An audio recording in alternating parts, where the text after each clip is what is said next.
Listen to the elders whisper. This is Chief Kwadwo, wealthy beyond measure, honored by many, feared by few, sharp of mind. Yet a question burned within him. If my eyes went dark, would Nithu's love remain? She had sworn devotion before drums and witnesses. Blindness will not move my heart, she promised. So the chief wrapped truth in silence and spoke of darkness. In that shadow, hearts speak freely. What is loyalty when no one watches? His thoughts asked. Honeyed words continued, but another tone waited beneath. Love and appetite began their quiet argument. Will Nkiru stand firm, or trade vows for comfort? Elders say tests reveal spirits. Stay with the fire. This tale carries love, deceit, and the price. In the days when truth still walked slowly, and men mistook wealth for wisdom, the elders used to say that the eye sees far, that the heart sees deeper. It was during such a season that Chief Kwadwo Agaman, whose name carried weight across towns and trading routes, sat alone beneath the heavy silence of his own house. The walls were dressed in riches, yet his spirit felt naked, as though something unseen had already begun to strip him. What is love when the drums go quiet? He asked himself, his thoughts echoing louder than any praise singer. Chief Kwadwo was a man whose word could shift markets and whose shadow commanded respect. Gold obeyed him, land listened, and people bowed, but the question troubling him did not fear power. Amasawa, his wife, had always spoken sweetness into his ears like a practiced griot. Even if darkness covers your eyes, I will remain your light, she once declared before friends and family. The crowd had hummed approval, yet Kwadwo's heart had remained unsettled, as if the proverb had been spoken without roots. Now, in the quiet, he tasted those words again, bitter and uncertain. Are promises made for the sun, or for the night? His mind whispered. He remembered how people had murmured when he married Amasawa, younger, radiant, admired. Some praised destiny, others spoke of hunger dressed as affection. Kwadwo had laughed then. But laughter does not silence wisdom forever. The elders say when doubt refuses sleep, a man must either chase it away or invite it to speak. At dawn, Chief Kwadwo summoned Dr. Kwesi Mensah, a healer whose loyalty had been tested by years, not coin. When the doctor stood before him, concern sat on his face like a stubborn guest. My chief, your voice carries weight today, the healer said gently. Kwadwo did not answer immediately. Silence did the talking first. I want the world to believe my eyes have closed, Kwadwo finally said, his tone calm, like a river hiding its depth. Dr. Mensah's breath caught. You mean sickness? He asked. No, the chief replied. I mean truth wearing a mask. He spoke of loyalty, of vows, of the need to know whether love lived in Amasawa's heart, or only in her mouth. The doctor hesitated, then bowed his head. May the ancestors guard you, he said, not knowing whether he prayed for discovery or mercy. When Amasawa returned days later, her voice entered the house before her concern did. My husband, I have brought you what you love, she announced brightly, then stopped. Dark glasses rested on Kwadwo's face, and stillness wrapped him. What is this? She asked, laughter reaching for safety. The light has left my eyes, he replied softly. The words settled between them like a calabash set carefully on the ground. Her silence stretched, then broke into practiced tenderness. Then I will be your eyes, she said, her voice smooth, confident. Inside, Kwadwo listened, not with ears alone, but with memory. That night, care flowed generously, food prepared with ceremony, affection offered like libation. Love performs well at first, his thoughts warned him. But time is the true drummer. As days passed, the house learned new rhythms. Amasawa guided him, corrected others, praised herself for patience. Yet beneath her words, something shifted. The warmth carried calculation. The tenderness carried timing. Kwadwo noticed how her pauses grew longer, how her sighs changed shape. When respect fades, the tongue betrays the heart, he remembered an elder saying. One afternoon, pretending rest, he heard her laughter spill into a whispered call. He sees nothing now, she said, amusement dancing freely. Living with him feels like living beside a carved stool. The words struck without sound, but they cut deeply. Kwadwo's face remained still, yet inside him, something hardened into resolve. The night has begun, he thought, and truth is sharpening its teeth. From that moment, every sound became a message, every silence a sentence. He learned the language of footsteps, the tone of doors, the weight of absence. Amasowa still played her role, but cracks widened. Frustration slipped through kindness, impatience through smiles. A pot that leaks will always reveal its flaw, Kwadwo reminded himself. Late one evening, her voice floated again, closer this time, careless.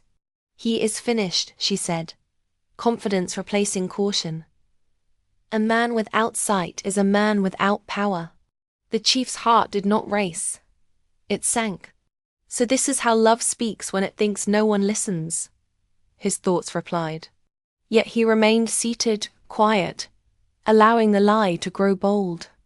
The elders teach that a trap does not rush its prey. Kwadwo did not confront, did not cry, did not accuse. He waited, because truth, when rushed, arrives breathless and incomplete. Instead he prayed, not for healing of eyes, but for clarity of spirit. Let me see people as they are, he whispered inwardly, not as I wish them to be. And so the test deepened, unseen by the one being tested. The house still stood proud, wealth still flowed, but something invisible had begun to rot. Amasowa believed darkness had fallen over her husband, unaware that it was her own shadow growing longer. In the quiet of that knowledge, Chief Kwadwo prepared himself, knowing that when truth finally speaks, it never whispers. Days folded into one another like old cloth, and the house of Chief Kwadwo learned new habits. Amasowa's voice no longer carried the same patience. It rose and fell according to her mood, not his need. Must you always sit here? She asked one afternoon, irritation slipping through politeness. The light near the window is better for you. Kwadwo nodded obediently, though his thoughts replied, when love grows tired, even kindness becomes work. At first, she remembered his meals, announcing them with ceremony, describing colors he pretended not to miss. Later, the announcements shortened. Sometimes the food arrived late, sometimes cold, sometimes forgotten until he asked. I was busy, she would say sharply, then soften her tone. You know how much I do for you. Inside, he counted the change, not with anger, but with precision. At night, her body lay beside his, but her spirit wandered elsewhere. Her breathing no longer matched his. It rushed ahead, distracted, restless. What fills your mind when sleep avoids you? He wondered silently. The elders say when the mind strays, the mouth soon follows. He waited for that mouth to betray its secrets. One evening her phone sang softly, and she answered without caution. Yes, she whispered, amusement dancing freely. He cannot tell if the sun has risen or not. A pause, then laughter, unrestrained. I swear, sometimes I forget he is even there. Kwadwo's fingers curled slightly, unseen. A man becomes invisible the moment respect leaves, his thoughts said. From that day, visitors became sounds before names. Male voices lingered too long near the gate. Laughter stretched beyond courtesy. Amasowa moved through the house with new confidence. Dressing with care no longer meant for him. You look beautiful today, he offered once. She smirked. You wouldn't know the difference anyway. The words sat between them, sharp and unnecessary. The nights grew louder with secrets. Whispers slipped through corridors like lizards hugging walls.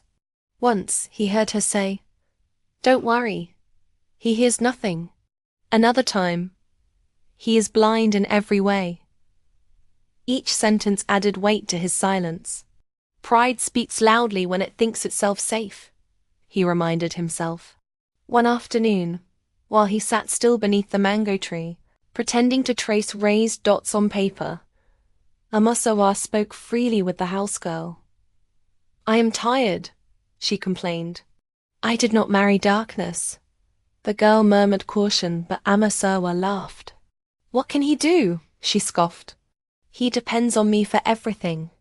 Kwadwo lowered his head, not in shame, but in resolve. Soon absence replaced presence. Amasawa's nights shortened at home. Her excuses lengthened. "Women need air too," she snapped once when questioned. He apologized softly, feeding the illusion she enjoyed. "When the snake believes the bush is blind, it dances openly," his mind replied. Then came the scent, unfamiliar and bold, clinging to her clothes. "New oil?" he asked casually. "Yes," she answered too quickly. "For myself." Her voice lacked warmth, and he stored it carefully among other changes. Truth announces itself quietly before it shouts, he remembered. One evening, laughter floated from outside, careless and free. A man's voice followed, deep and confident. "Lower your voice," Amasawa whispered, excitement threaded with arrogance. "He is inside." The man chuckled. "I thought you said he sleeps early." "He sleeps like stone," she replied. "He knows nothing." Those words settled like ash. Kwadwo did not rise, did not call out. He listened as trust dissolved openly in his own space.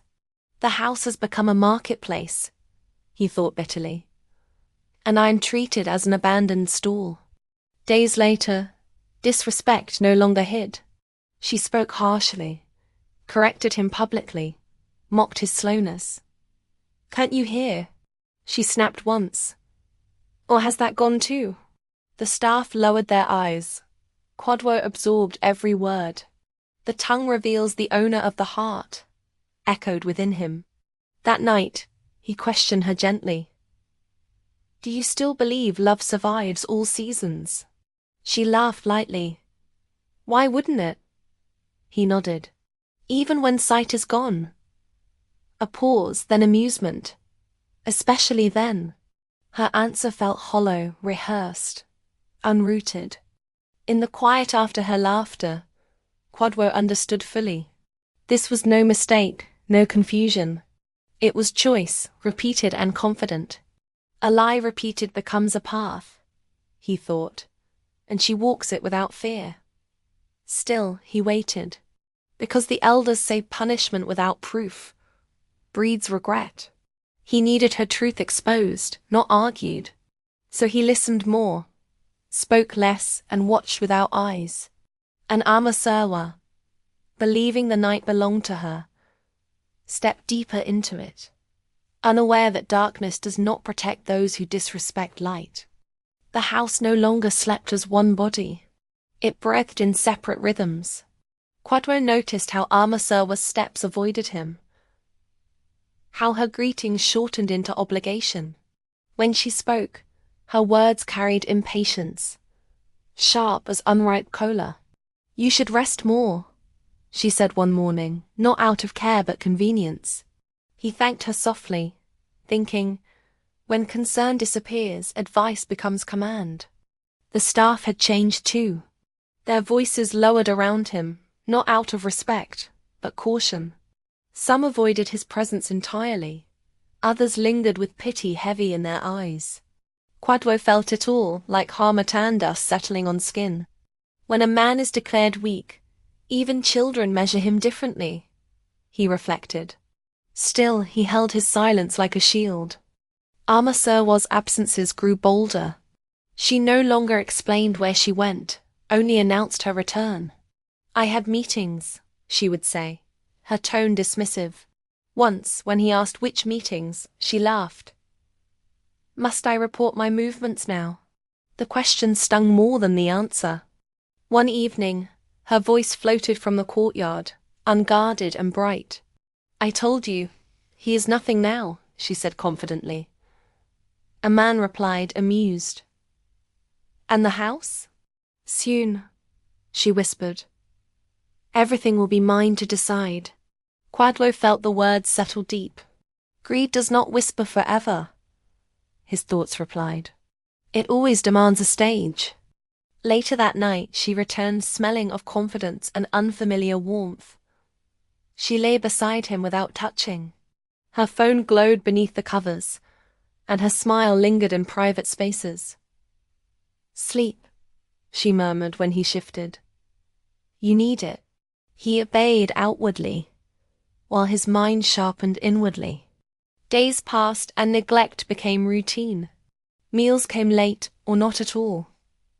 When he asked, she sighed loudly. You act like a child, she scolded. I cannot carry you and the house on my head. He apologized again, and her shoulders relaxed. A liar grows comfortable when the truth kneels, he thought. One afternoon, while the sun pressed hard against the walls, he heard Ancestral speaking to a visitor. The voice was unfamiliar, smooth and confident. He signs whatever I place before him, she said casually. He trusts me completely. The man laughed. Then you are lucky, she replied without shame. Luck favors those who know how to use opportunity. That night, Kwadwo sat alone, his thoughts heavy. Trust is not blindness, he told himself. It is sight offered freely. He remembered the elders' warning that love without boundaries invites thieves. He had ignored that lesson.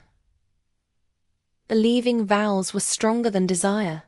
Now desire walked openly through his compound. Soon, paper replaced affection. Ancestral spoke of properties, accounts, responsibilities.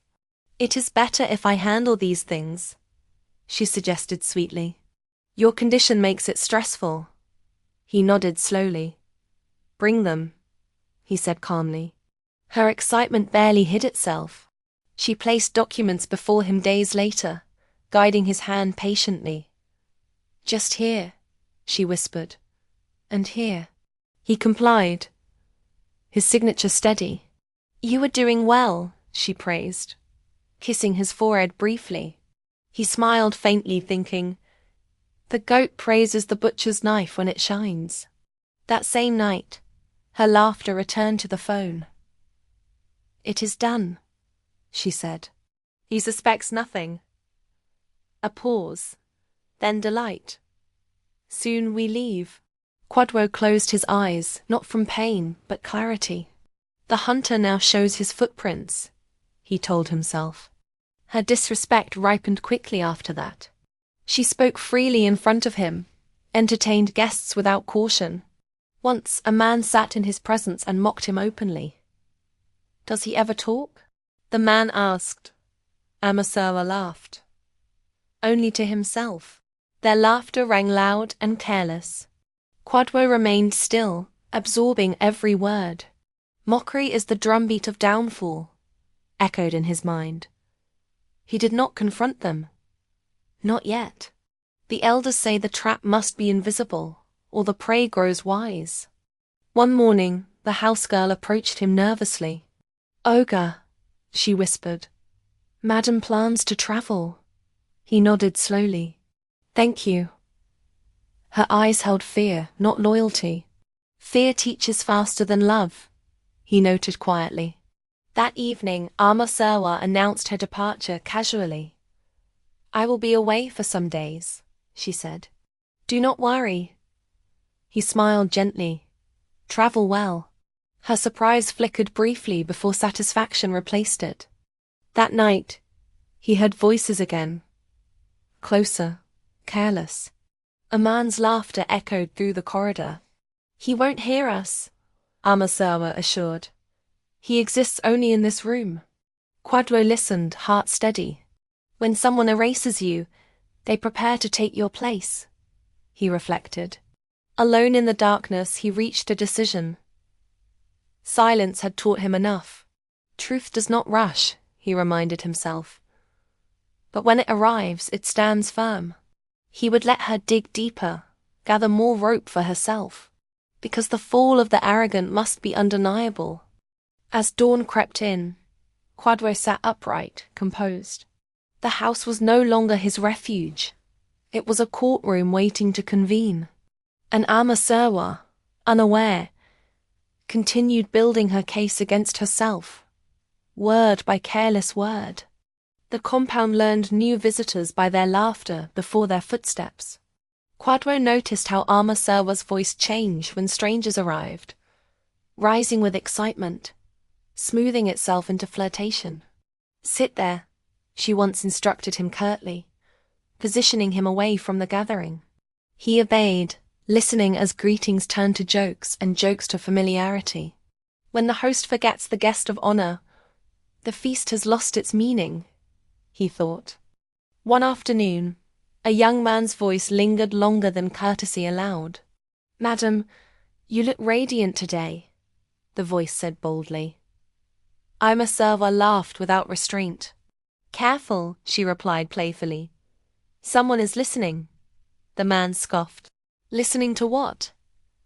The room erupted in laughter. Kwadwo remained still, his silence heavier than any rebuke. As days passed, the boundaries of respect crumbled completely. Ancestral corrected him harshly in front of others. "Not there," she snapped once. "You'll break it." Her tone carried annoyance, not concern. When he apologized, she rolled her eyes. "Sometimes I forget you are even my husband," she muttered, not caring if he heard. He did hear. He remembered. One night, the sound of a door opening too softly caught his attention.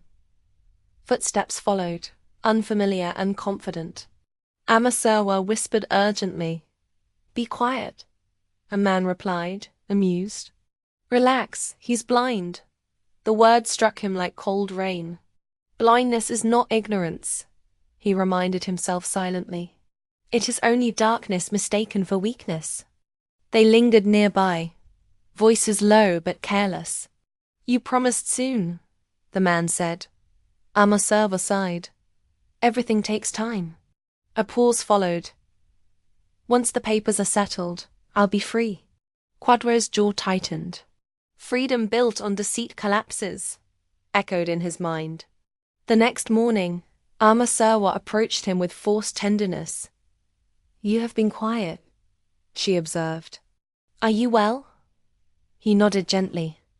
"I am thinking." She smiled thinly. "Thinking too much is not good for you." He thanked her, noting how concern had turned into control. Later that week, she placed another document before him. "Just routine," she said casually. "It's easier this way." He signed again, slowly, deliberately. Trust offered blindly becomes a gift to thieves. His thoughts whispered. Her satisfaction was audible. The staff had begun to whisper among themselves. Kwadwo caught fragments carried by the wind. "Madam behaves as if Ogre is already gone. She no longer hides. May the ancestors judge." Their murmurs confirmed what he already knew. When many eyes see one truth, denial becomes foolish, he reflected. One evening, as the sun dipped low, Kwadwo sat quietly near the veranda. Ancestral stood nearby, speaking openly on the phone. "He signed everything," she said confidently. "Soon the house too." A pause, then laughter. "What will he do?" Her tone carried no fear. "He cannot even see his own shadow." That laughter lingered long after the call ended. Kwadwo felt something settle within him, firm and uncheckable. The pot that mocks the fire will soon learn its heat, he thought. His patience was no longer endurance. It was preparation. That night, he reached out quietly to an old friend.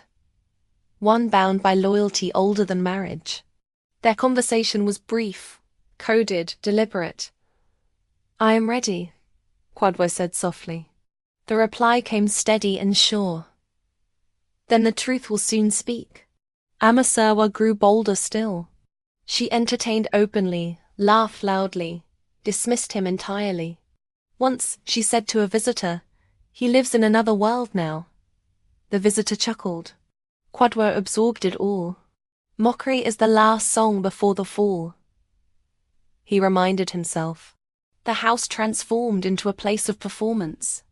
Amasawa played the role of caretaker when convenient, tyrant when bored. Her words no longer sought approval. "You are lucky I am here," she said one evening. He smiled faintly. Luck does not replace love, he thought. One afternoon, while seated near the window, he heard Amasawa instructing the housegirl. "Pack quietly," she ordered. "I will be traveling soon." The girl hesitated. "Should Oga know?" Amasawa laughed. "Know what?" Her laughter carried cruelty. "He cannot stop anything." Kwadwo's hands rested calmly on his knees. The crocodile smiles before it strikes. His thoughts replied. He felt no rush, no anger, only certainty. The elders say when a man stops reacting, something has shifted within him. That evening, Amasawa dressed carefully, humming softly. "You look happy," Kwadwo observed gently. She paused, then smiled. "Happiness is allowed," she said dismissively. He nodded. "Yes," he replied. "Especially before a journey."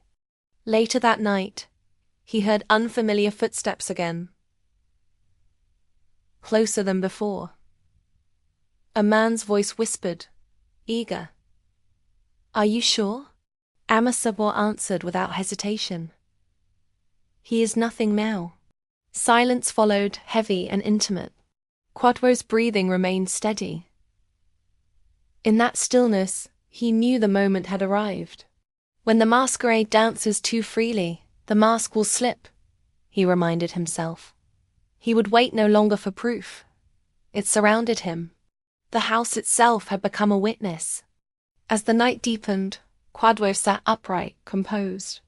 The silence was no longer empty. It was charged. Amasawa believed the darkness belonged to her. She did not know that darkness remembers everything, and dawn always comes. And Kwadwo, long declared blind, saw the path ahead with perfect clarity. The night carried whispers thicker than before, pressing against the walls like secrets that refused to stay hidden. Kwadwo listened as Amasawa's laughter drifted from the inner rooms, light and careless. "You worry too much," she said to someone, her voice playful. "He cannot even tell who is standing beside him." The reply came low and amused, and Kwadwo felt the truth settle deeper. When contempt replaces caution, downfall sharpens its teeth, he thought. Morning arrived with no tenderness. Amasawa moved about the house briskly, issuing instructions like commands. "Bring my bag," she snapped at the housegirl. "And make sure his breakfast is light." She did not look at Kwadwo as she spoke. He ate quietly when the food arrived late, tasting not the meal but the distance between them. Neglect is a language, his mind said, and she speaks it fluently now. That afternoon, a visitor arrived without ceremony. The man's voice was confident, too familiar. "So this is the place," he said openly. Amasawa laughed. "Yes, everything you see is under control." The man chuckled. "And him?" she waved dismissively. "He is furniture." The word echoed painfully. A man reduced to an object has already been erased, Kwadwo reflected. The visitors stayed longer than decency allowed. They spoke freely, planning without lowering their voices. "Once the last document is signed, we move fast," the man said. Amasawa agreed eagerly. "I am tired of pretending." Kwadwo's chest tightened, but his face remained calm. Pretense is easier when the heart has already left, he reminded himself. Later, when the house fell quiet, Amasawa approached him with false softness. You have been so cooperative, she said sweetly. I appreciate it. He nodded gently. Marriage is cooperation, he replied. She smiled, but her eyes held calculation. Yes, she agreed, especially when one partner understands their limitations. He swallowed the insult in silence. The river does not argue with the bridge, he thought. Days later, the houseboy spoke carelessly near the kitchen. Madam said Ogre won't last long like this, he whispered to another staff member. She already has plans. The other gasped softly. Kwadwo listened, unmoving. When servants know your fate before you do, respect has already died, his thoughts murmured. Amasawa's nights grew shorter at home. When questioned, she bristled. I cannot be locked here because of you, she snapped once. I have a life. He apologized again, though his apology tasted like dust. Freedom without loyalty is just escape, he told himself. One evening, as the moon hung low, he heard her speaking excitedly on the phone. Yes, it's almost finished, she said. He trusts me completely. A pause followed. Soon, I won't need to pretend anymore. Her laughter followed, sharp and victorious. Kwadwo closed his eyes. The drum of betrayal is loud when the dancer feels safe, he reflected. The next day, she brought another set of papers. Just one last thing, she said lightly. This will make everything easier. He reached out and signed, careful and deliberate. You are such a good man, she praised. He smiled faintly. Goodness without wisdom is danger, his thoughts replied. The staff avoided his gaze now. Guilt hung in the air, thick and uncomfortable. No one spoke openly, but the truth leaked through silence. When a house fears its mistress, the master has already been betrayed, he thought. That night, Amasawa returned late, humming softly.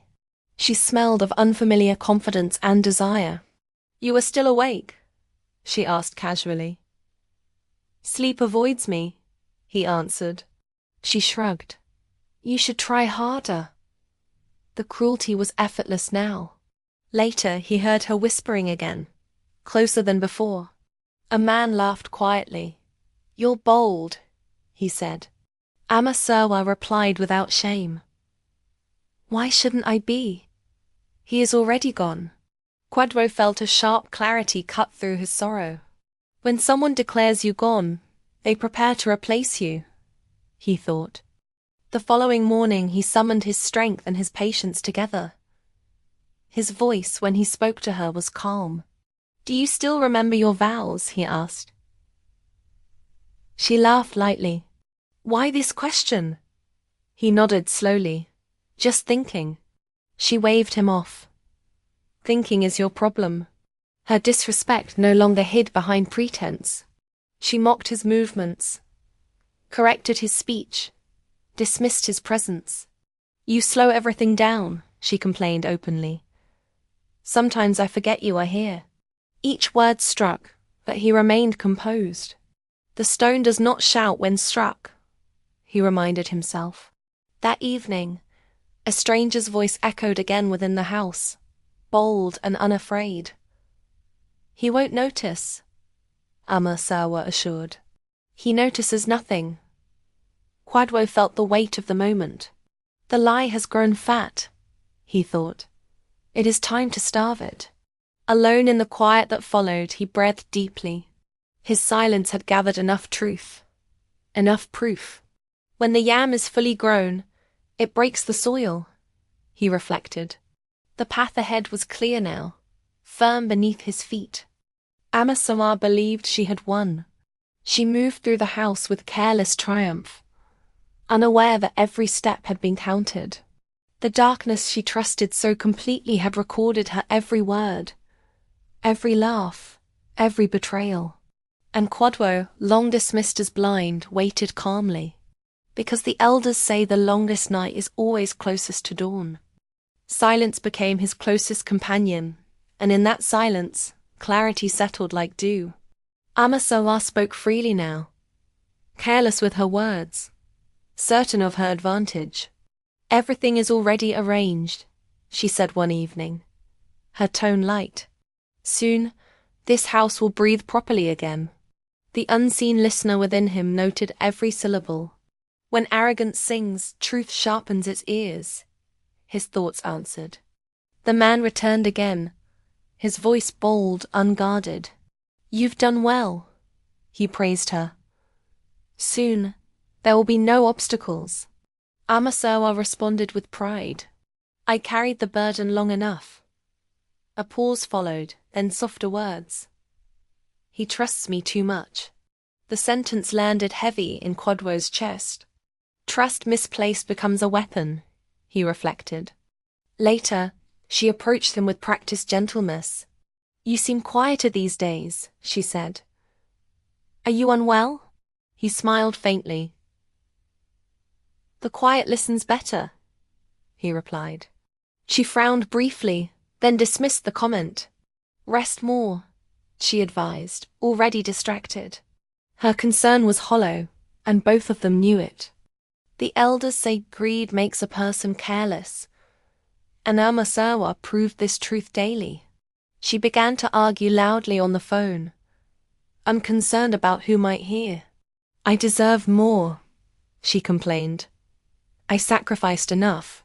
Her voice carried resentment sharpened by entitlement. Kwadwo absorbed it all. "When gratitude dies, betrayal thrives," his mind whispered. One afternoon, the housegirl hesitated before speaking near him. "Sir," she murmured, unsure. Amasawa's voice cut through the moment. "Why are you talking to him?" she snapped. The girl retreated quickly. Kwadwo remained still. "Fear has changed sides," he observed inwardly. That night, documents were discussed openly. "Once the final transfer clears, we move everything," the man said confidently. Amasawa laughed. "He won't question it." A pause followed. "He never does." Kwadwo felt no anger now, only precision. The trap is complete when the hunter relaxes, he reminded himself. Days passed with calculated normalcy. Amasawa continued her performance of dominance. "You should be grateful," she told him once. "Many men would have been abandoned." He nodded slowly. "Gratitude forced is not gratitude," he thought. In the quiet hours, he replayed every word, every careless confession. The truth stood tall now, undeniable.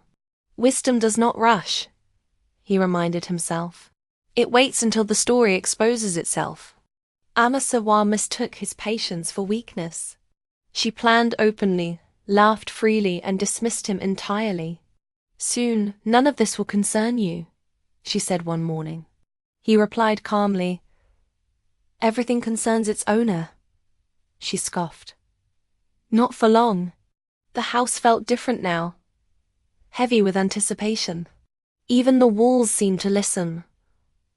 Kwadwo felt no need to hurry.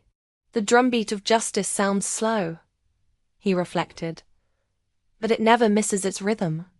Amasawa prepared for celebration she believed was already earned. She spoke of new beginnings, of freedom, of victory. Each word tightened the circle she could not see. And Kwadwo, still wrapped in silence, held the truth firmly. Because in the wisdom of the elders, the one who waits longest often sees farthest. Amasawa's confidence ripened into recklessness, and her tongue no longer measured its reach. "When this is done, I will finally breathe," she declared aloud, her voice filled with promise. The man replied with laughter. "You have earned your escape." Kwadwo listened, unmoving. "Escape built on betrayal collapses inward," his thoughts answered. The house became a marketplace of secrets spoken freely. "The lawyers are ready," she said one evening. "Nothing can stop it now." The man agreed, pleased. You played your part perfectly. Her pride swelled. I had to be clever. Kwadwo absorbed the praise meant for deceit. Cleverness without conscience invites ruin, he reflected. She approached him later with a false softness. You will be well taken care of, she promised. Everything is arranged, he responded calmly. Care given with one hand and stolen with the other is no care at all. She laughed, dismissing him. You speak in riddles. The staff watched quietly, torn between fear and guilt. No one intervened. When silence protects wrongdoing, it becomes an accomplice, Kwadwo thought. Yet he held no anger toward them. Fear feeds on power imbalance, his mind reasoned. One night the man's voice carried unusual excitement.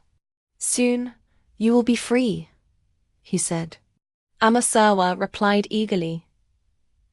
Freedom tastes sweetest when earned. Kwadwo felt the final shape of the truth form clearly. She believes the story is finished, he thought. She does not know the ending listens. Amasawa grew impatient with his presence. Why are you always here? She complained once. You drain the air, he answered quietly. A home holds all its shadows. She rolled her eyes. You sound like an elder. Her impatience sharpened into cruelty. You have become useless, she said openly. I carried this marriage alone. Kwadwo accepted the words without reaction. When insult becomes routine, respect has already fled, he reflected. Late one evening, her voice dropped into secrecy. But not enough. Once everything transfers, we announce it, she whispered. The man agreed. He won't fight back, Amasawa laughed. He cannot. The certainty in her voice was complete. Overconfidence blinds faster than darkness, Kwadwo thought. He spent that night in quiet preparation of the mind, replaying the elders' teachings. The tortoise wins because it remembers the path, he reflected. Speed forgets. Amasawa awoke joyful the next morning, humming as she spoke of the future. Soon I will be myself again, she said. Kwadwo replied softly. The self built on lies cannot stand. She ignored him. The house held its breath now, thick with expectation. Every word spoken was recorded in memory, every lie stored carefully. Kwadwo remained steady, knowing the time was near. Because the elders say when a story reaches its loudest boast, truth is already knocking. The day unfolded with a strange openness, as though secrets had grown tired of hiding. Amasawa spoke without caution, her voice carrying confidence sharpened by certainty. Everything bends in my favor now, she said aloud. Even fate understands when it is time to step aside. Kwadwo listened from within his quiet, measuring every word. Fate does not step aside, his thoughts replied. It steps forward when invited. Her conversations grew bolder, filled with promises and plans. The accounts are clean, she assured the man. No one will question anything, he responded with satisfaction. You were thorough. She smiled at the praise. I learned patience. Kwadwo absorbed the irony. Patience used for harm still poisons the well, he reflected. That afternoon, she spoke of the future as if it were already breathing beside her. I will travel, she declared. I will live freely. The man encouraged her excitement. You deserve joy. Amasawa agreed quickly. I endured enough. Kwadwo felt the weight of those words. Endurance that destroys others is not virtue, he thought. She addressed him later with a voice stripped of pretense. You have nothing to worry about, she said. Everything is arranged fairly, he answered gently. Fairness that excludes truth is a borrowed mask. She scoffed. You cling to old ideas, he replied quietly. Old ideas survive because they have teeth. The house itself seemed uneasy, holding conversations within its walls. Whispers travelled freely now, carried by careless confidence. Once the final meeting is done, it's finished, Amasawa said openly. The man agreed. No delays. Kwadwo stored every phrase. Words spoken in certainty are often evidence, his mind whispered.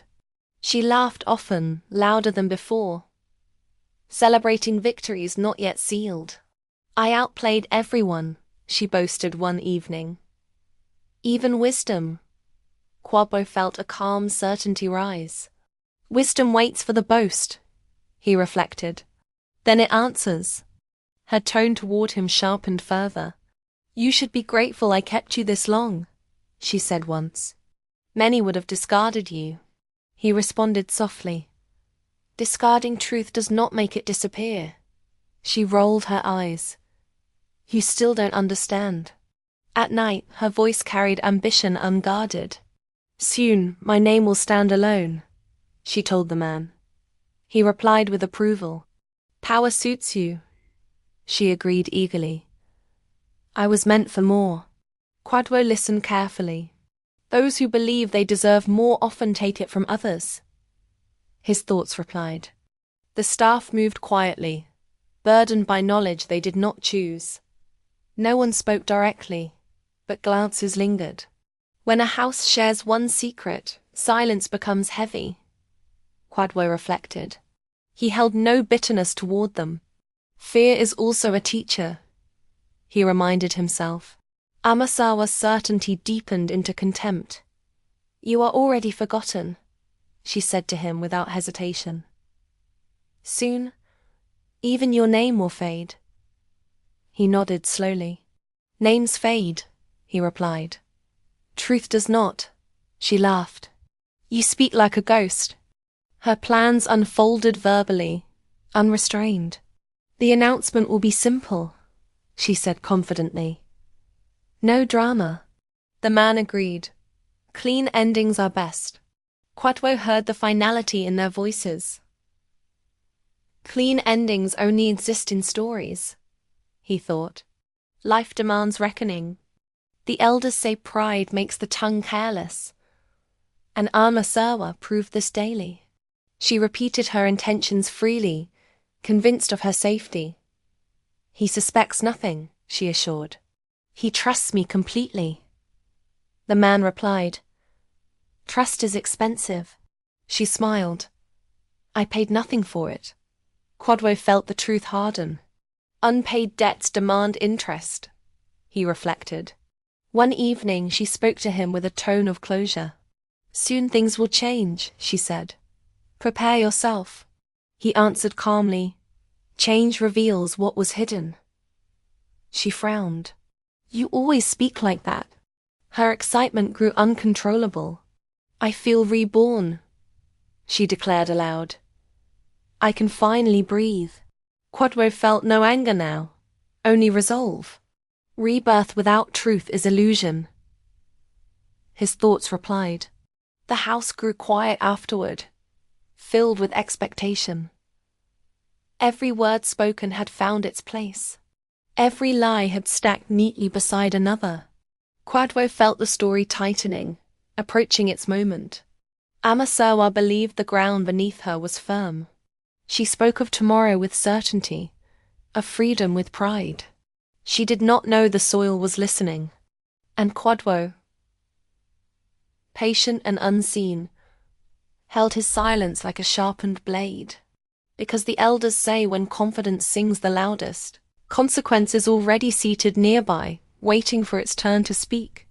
The air shifted with an unspoken tension, thick with words that had already been released and could not be gathered again. Amasawa spoke with the ease of someone certain of her ending.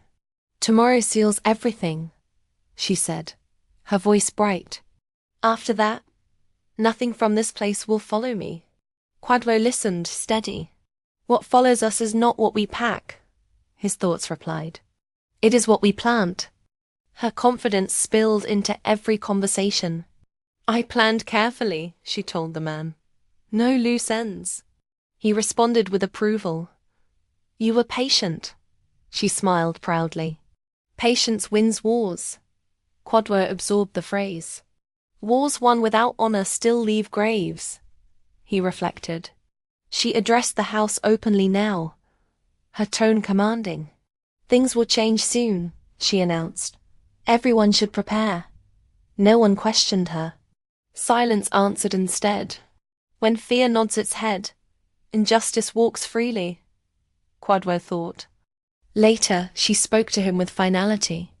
I have done my duty, she said. What happens next is out of my hands. He replied gently. Hands that set fire cannot deny the smoke. She scoffed. You are tired, he answered calmly. I am awake. The man returned with excitement woven into his words. The meeting is confirmed, he said. After that, you're free. Amasawa laughed softly. Freedom tastes better when earned. Kwadwo felt the weight of repetition. She celebrates the word without knowing its price, his thoughts murmured. She grew impatient with his presence. Why do you always listen like that? She snapped once. It makes me uncomfortable. He responded quietly. Listening is how truth enters. She waved him off. Truth is flexible, he reflected inwardly. Only lies bend easily. The night carried careless confessions. He never questioned anything, Amasawa said dismissively. He trusts too much. The man replied, Trust is weakness. She agreed eagerly. Exactly. Kwadwo felt no sting now, only clarity. Trust abused becomes testimony, he thought. She spoke of her future endlessly. I will rebuild myself, she said. New name, new life. The man encouraged her. You deserve it, Kwadwo reflected. A life built on erasure remembers nothing, not even joy. The staff avoided his gaze, burdened by knowledge. One whispered prayer slipped into the air when they thought no one listened. Kwadwo heard it. When the powerless pray, the universe listens carefully, he reflected. Amasawa's tone sharpened further. I am tired of this place, she said openly. It smells of the past. He replied calmly. The past waits patiently for those who refuse to face it. She laughed. You sound defeated. He answered, Defeat speaks loudly. Stillness does not. Her conversations became careless performances. Once the final signature is acknowledged, everything is mine, she said boldly. The man agreed. No one will challenge it. Amasawa smiled. He cannot. Kwadwo absorbed the certainty. Certainty without caution invites surprise, his thoughts replied. She addressed him again, almost kindly. I hope you find peace, she said. Somewhere else. He nodded. Peace follows truth, he replied. She sighed impatiently. You never change. The elders say when someone believes they have arrived, they stop watching the road. Amasawa stopped watching entirely. She spoke freely, laughed loudly, and dismissed every warning disguised as riddle. Kwadwo spent his nights in deep listening, replaying every word she had spoken, every promise she had broken.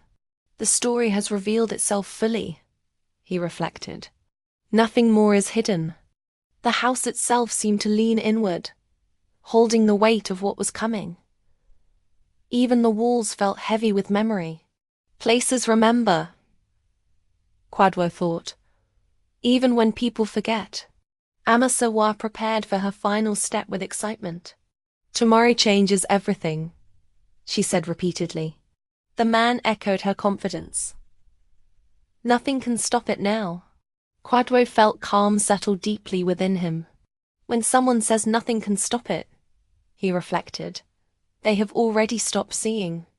She spoke one last time that night with careless triumph. I won, she declared aloud. The man laughed in agreement. Kwadwo closed his eyes briefly. Victory declared too early invites witnesses, his thoughts replied. The night stretched long, thick with anticipation. Every lie had found its place. Every word had been stored. Kwadwo waited without urgency, because the elders say when the drumbeat pauses, it is not the end of the song. It is the moment before the truth speaks its loudest.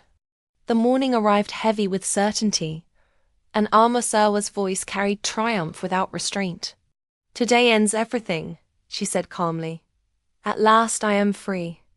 The man agreed, pleased. "You planned well." Kwadwo listened, steady and silent. "The day a lie celebrates is the day truth prepares its seat," his thoughts replied. They spoke openly now. No caution left. "Once the elders confirm the documents, nothing remains," Amasawa said. The man laughed softly. "No one will question it." She nodded. "They trust appearances." Kwadwo absorbed the final confession. "Appearances are thin cloth," he reflected. "They tear when pulled by truth."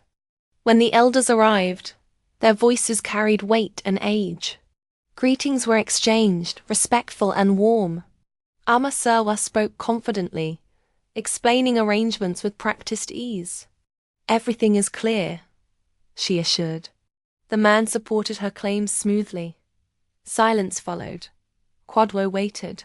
"The tortoise speaks when the road is fully revealed," his mind whispered. An elder finally addressed him. "Kwadwo, do you agree?" The room stilled.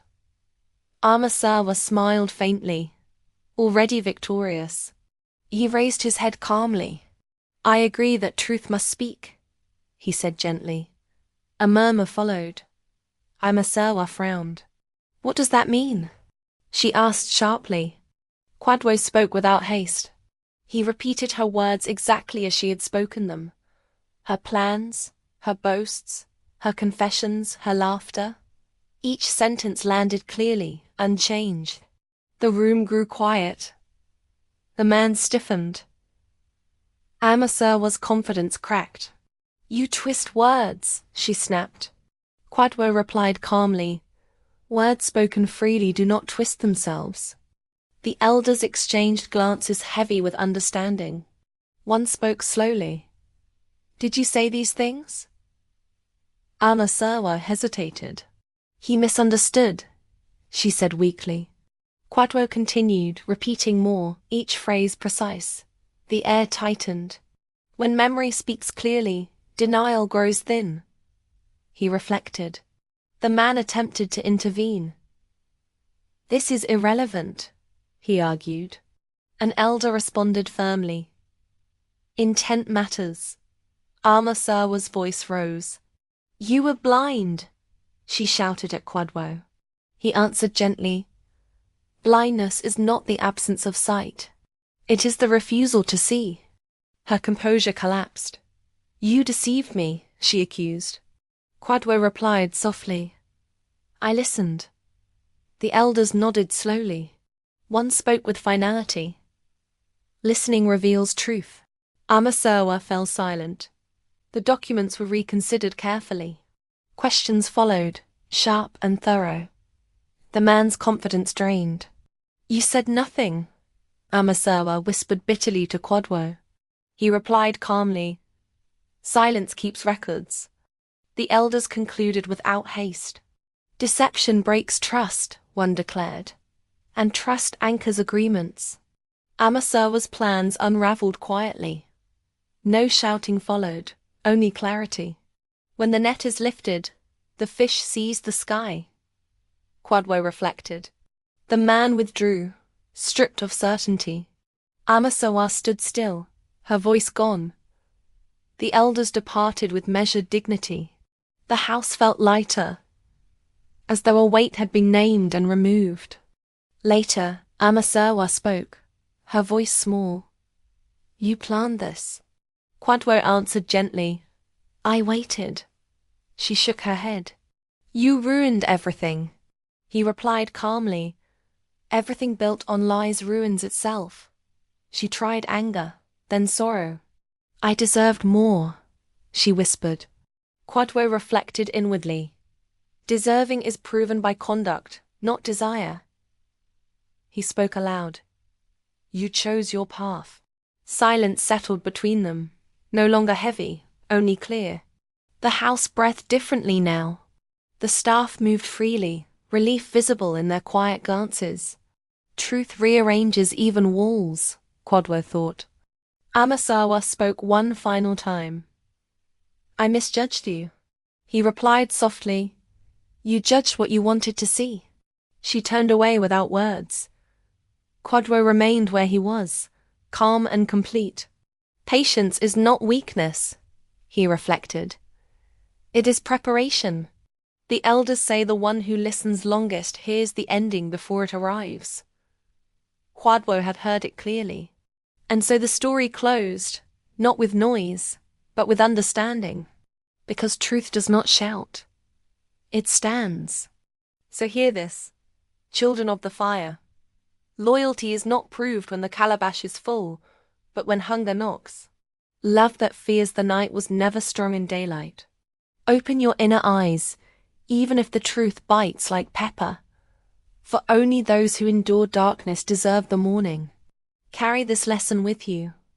Speak of it, and let wisdom travel from mouth to mouth like the old songs of our fathers.